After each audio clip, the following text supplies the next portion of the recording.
நல்லா மலைச்சிருக்கு அது வானடா அரசாங்கத்துடைய நிலை கோஷம் போடலாமா? அதுதான் தமிழக அரசு கொள்முதல் செய் விவசாயிகளுடைய நெற்கள் அனைத்தும் உடனடியாக கொள்முதல் செய்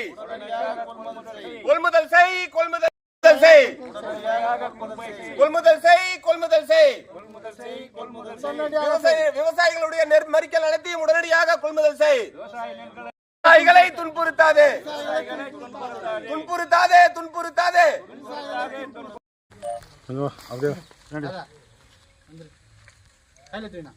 அப்படியே வச்சுங்க.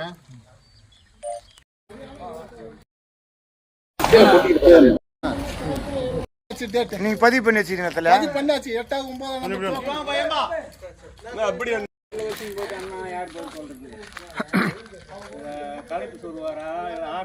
அரசாங்கத்தில் இன்னைக்கு இல்லை நாளைக்கு எடுக்கணும்னா எடுக்கலாமே, தப்பே இல்லையே.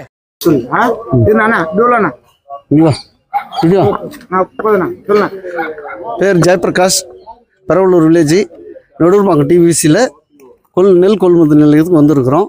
இது ஒரு வாரம் ஆகுது நெல் எடுத்து. ஏடி மேடம் வந்து 10 நாளில் க்ளோஸ் பண்ண சொல்லிக்கிறாங்க.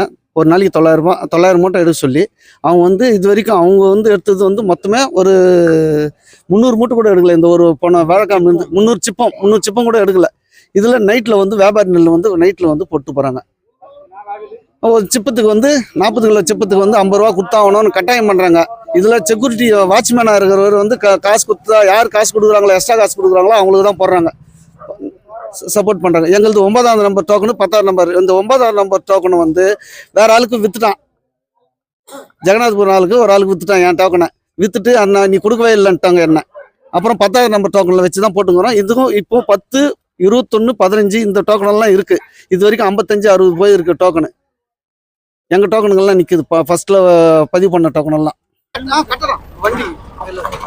இந்த நெடுரம்பாக்கம் நெல் கொள்முதல் நிலையத்தில் ஒட்டுமொத்தமா விவசாயிகள் அனைவருமே இந்த குறுகிய காலம் இந்த ஒரு வார காலத்துல மிக அளவு மனசளவில் பாதிக்கப்படுகிறாங்க. அதுக்கான காரணம் என்னன்னா, டிசிபி மூடுறதுக்கான நிலைமையில வந்துட்டாங்க. ஆனா விவசாயிகளோட நெற்களை ஒன்னும் கொள்முதல் பண்ணல.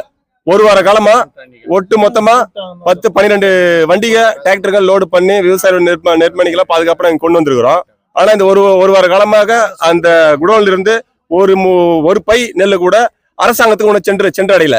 அப்ப அந்த குடோன்ல நெல் அப்ரோச் பண்ணலான்னா விவசாயிகளோட நெல் எப்படி எடுப்பாங்க? இது என்ன ஆகுறாங்கன்னா, இந்த ஒரு வார காலமா ஒட்டுமொத்த விவசாயிகள் காலை வராங்க, 6 மணில இருந்து சாயந்தரம் 6 மணி வரை இருக்கிறாங்க. அதிகாரி ஏதோ ஒரு வார்த்தை சொல்றாங்க, விவசாயிகள் போயிடுறாங்க. ஆனா இந்த ஒரு வார காலமாக இந்த இடத்துல டிசிபில ஒரு அதிகாரி கூட இல்ல. இந்த டிசிபிக்கு முதல்ல பாதுகாப்பு இருக்குதா இல்லையன்றது விவசாயிகளுக்கு இப்பதான் புரியுது. இது டிசிபியா நடக்குதா இல்ல அரசாங்கத்துக்கு வேற எதுவும் நடக்குதான்றது எங்களுக்கு புரியல. ஏன் இது ஒரு ஆவேசமா இது ஒரு கேள்வி நான் வைக்கிறேன்னா, கிட்டத்தட்ட ஒரு 2000க்கும் மேற்பட்ட நெற்பைகளை அங்க அடுக்கி வச்சிருக்காங்க. அதுக்கு பாதுகாப்பே இல்லைப்பாங்க. அப்ப அந்த நெற்பைகளை இரவாக வேற ஏதாச்சும் அசம்பாவிதம் நடந்தா அப்ப அரசாங்கத்துக்கு என்ன பதில் சொல்லும்? அரசாங்கத்துல குடோனுக்கு நெல்லுக்கு இங்க பாதுகாப்பு இல்லைன்னா விவசாயிகள் இங்க ஏறக்குறைய 10 வண்டிக்கு நெற்பொடிகளை அடிக்கி படுத்த போட்டு கட்டிங்க தான் நிக்க வச்சிருக்காங்க. அப்ப எங்களுக்கு பாதுகாப்பு எப்படி இருக்கும்? ஏதாச்சும் ஒரு செக்யூரிட்டியோட இருந்தா தானப்பா அதுக்கு பாதுகாப்பு இருக்க முடியும். அதுக்கு குடோனுக்கும் செக்யூரிட்டி இல்ல, விவசாயிகளுக்கும் இங்க பாதுகாப்பு இல்ல. எங்களுடைய நெல்லை நீ எடுத்துட்டா நான் இங்க இருக்க நான் வீடு போயிட்டு அடுத்த கட்ட வேலையை நான் போயிட்டு போறேன். என் நெல் இங்க கட்டியாத வச்சு 7 நாளா நிக்குது சார். ஒரு வார காலமாக ஏறக்குறைய இந்த 10 டேலர் நிக்குது லோட் ஆகி. கேட்டா வண்டி இல்லைன்றான். சரி வண்டி இல்லைன்ற ரைட்டு, எப்பதான் வண்டி வரும் சொல்லு, எப்ப வண்டி வரும் நீ சொல்லு.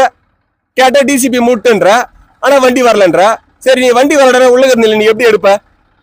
உள்ளகர் நெல் என் நெல் நீ எடுக்காம உள்ளகர் நெல் நீ எப்படி எடுப்ப? உள்ளகர் நெல் நீ எப்படி எடுப்ப? உள்ள 2000 மூட்டை வண்டி டிசிபி மூடிச்சுன்றல, உன் நெல் எடுத்துட்டு போயிட வேண்டியது தானே. உன் நெல் எடுக்காம நீ எப்படி டிசிபி மூடிச்சுன்னு சொல்லுவ? என் பேர் வீரராகவன்.